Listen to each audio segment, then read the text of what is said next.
The story of what happened here is one of courage and carnage.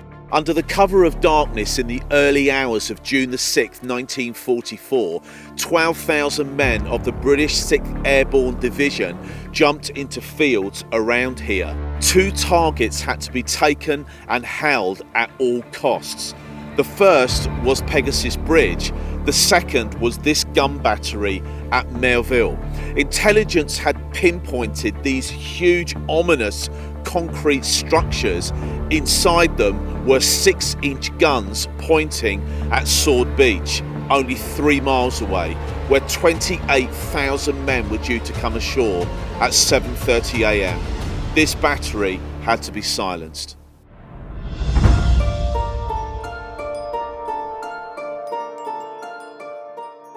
I've been to the D-Day landing beaches in Normandy on many occasions. This is the story of one of the most deadly operations on that day.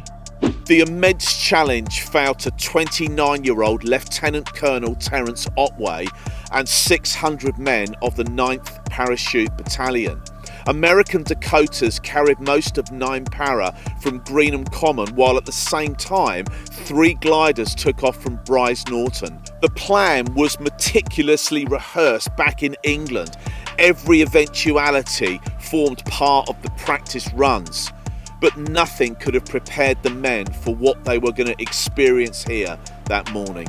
The Merville Battery was protected by 160 men, an anti-tank ditch, 2 bouts of barbed wire, 50 machine guns and 3 anti-aircraft guns.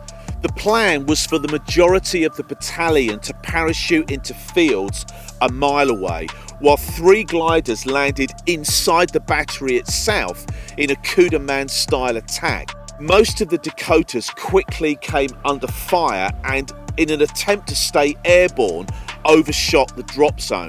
What that meant is that most of the men never found each other and they didn't get here in time. So much for plans. 150 men assembled at this perimeter fence, waiting for the 3 gliders to land inside the compound. They never arrived. At 4:30 a.m, Otway gave the command to go into the battery. The men went in with their Sten guns blazing, supplemented only by hand grenades and fighting knives. Most of the German defenders fought bravely to the death, and then after 20 minutes the bugle call was sounded and the remnant of 9 para exited the battery. Only 75 of the original 600 made it out, but thousands were saved on Sword Beach just a few hours later because of their selfless dedication to duty. It was said of those men that no one told them that it was impossible, so they did it.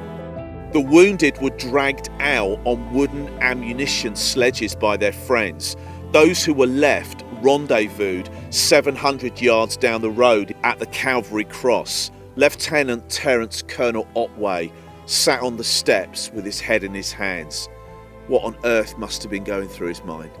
One of those immense moments that should be the spot where they gathered, beneath a religious sculpture depicting the death of Jesus Christ on the cross. What a backdrop for the survivors of a battle to gather, having paid such a high price. Terence Otway had a background in the Church of Ireland, as did a third of the battalion. Another third were Catholic. He told a reporter after the war, every person needs someone or something to believe in, especially on a battlefield. In 1993, Otway met the former German commander of the Merville Battery in front of the TV cameras.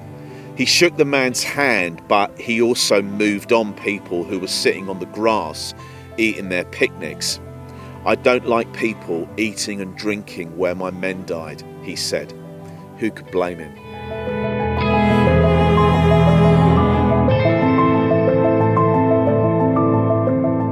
Thanks so much for watching. The links to other videos in this series are in the comments. And if you want to hear more from me, you know what to do. See you next time.